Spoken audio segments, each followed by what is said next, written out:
춘일성남즉사, 권근, 봄날 성남에서, 춘풍호리 근청명, 봄바람 문득 그치니 청명이 가까워라, 새우비비 성만청.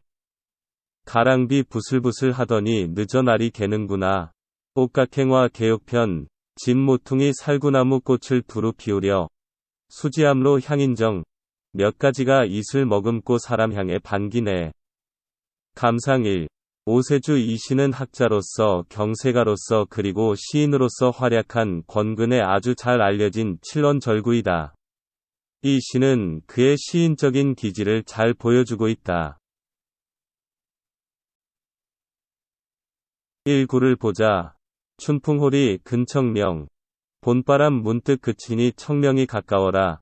자신이 보고 겪은 일을 서술하기 위한 시간 배경과 절호의 상황을 조성한다. 겨울과 봄 사이의 환절기는 아무래도 기온 차이로 인한 기류가 변하여 봄바람이 분다.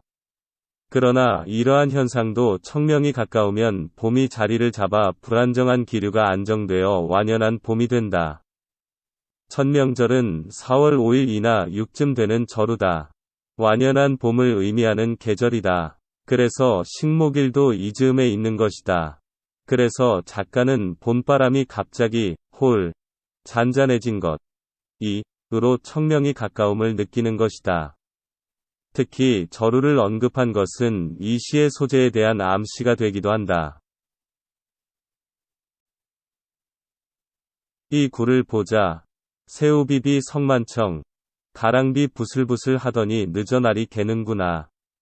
1구에서 큰 배경에 속하는 기류와 기온의 배경 조성에 이어서 그 속에서 나타나는 생명의 성장과 관계된 구체적인 변화가 묘사된다.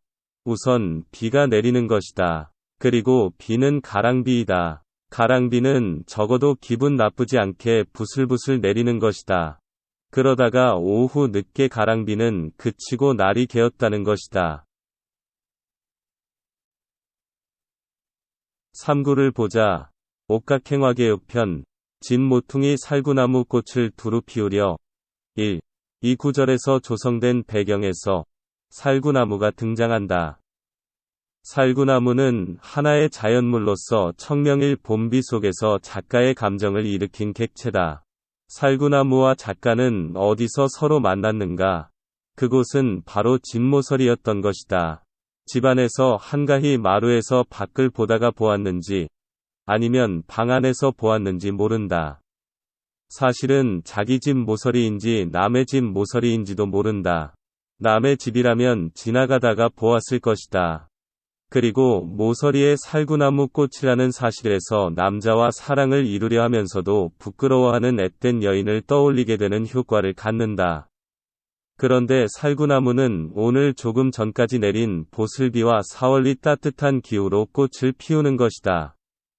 그리고 될 수 있는 대로 모든 가지에 두루 활짝 꽃을 피우려 한다는 사실이다. 그리하여 작가는 보슬비를 머금은 살구꽃에서 그리고 적당히 꽃과 가지에 흘러내리는 빗물로 인해 더욱 봄의 생명력이 느껴지는 것이다. 4구를 보자. 수지함노양인정.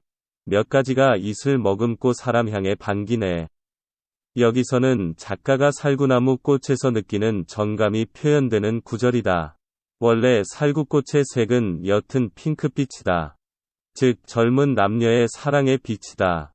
옛날부터 남녀의 연애 사건은 살구나무 꽃 아래가 배경이 되는 것이다.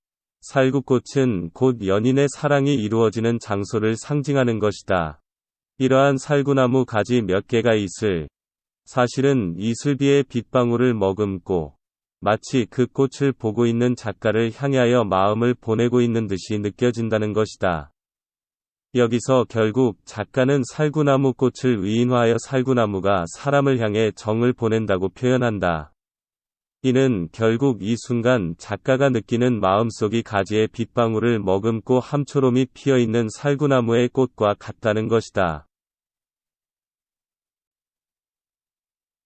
1, 2, 3, 4구절을 종합하면 봄바람이 멎고 오후에는 날씨도 청명하고 따뜻하다. 작가는 오늘 봄비와 더불어 기분이 좋은 것이다. 그 좋은 기분이 담 모서리에 살구나무 가지에 꽃 몇 송이가 피어 있는 것을 발견한 것이다.